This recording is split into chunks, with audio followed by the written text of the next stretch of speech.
Electronic ಸಿಟಿಯಲ್ಲಿ cylinder ಸ್ಫೋಟ ಆಗಿದೆ. ಸ್ಫೋಟದ ತೀವ್ರತೆಗೆ ಗೋಡೆ ಛಿದ್ರಗೊಂಡಿದೆ.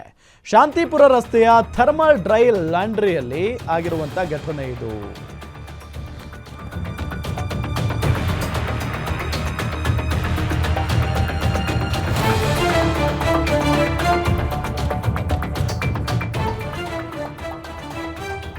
ರಸ್ತೆ ಬದಿ ನಿಲ್ಲಿಸಿದ್ದ ವಾಹನಗಳಿಗೂ ಕೂಡ ಹಾನಿಯಾಗಿದೆ. ಘಟನೆಯಲ್ಲಿ ಮೂವರಿಗೆ ಸಣ್ಣ ಪುಟ್ಟ ಗಾಯಗಳಾಗಿದೆ ಅನ್ನೋದು ಗೊತ್ತಾಗ್ತಾ ಇದೆ. ಸ್ಥಳಕ್ಕೆ ಬಂದು ಬೆಂಕಿ ನಂದಿಸಿದ್ದಾರೆ ಅಗ್ನಿಶಾಮಕ ಸಿಬ್ಬಂದಿ. ಎಲೆಕ್ಟ್ರಾನಿಕ್ ಸಿಟಿಯಲ್ಲಿ ಸಿಲಿಂಡರ್ ಸ್ಫೋಟಗೊಂಡಿದೆ. ಸ್ಫೋಟಗೊಂಡ ರಭಸಕ್ಕೆ ಗೋಡೆ ಛಿದ್ರ ಆಗಿ ಹೋಗಿದೆ ಅನ್ನೋದು ಗೊತ್ತಾಗ್ತಾ ಇದೆ. ಸ್ಫೋಟದ ತೀವ್ರತೆ ಎಷ್ಟಿತ್ತು ಅನ್ನೋದನ್ನು ಊಹೆ ಮಾಡಿಕೊಳ್ಬಹುದು. ನೋಡಿ ಅಲ್ಲಿ ಇಡೀ ಏರಿಯಾ ಜನ ಒಂದು ಕ್ಷಣ ಬೆಚ್ಚಿ ಬಿದ್ದಿದ್ದಾರೆ.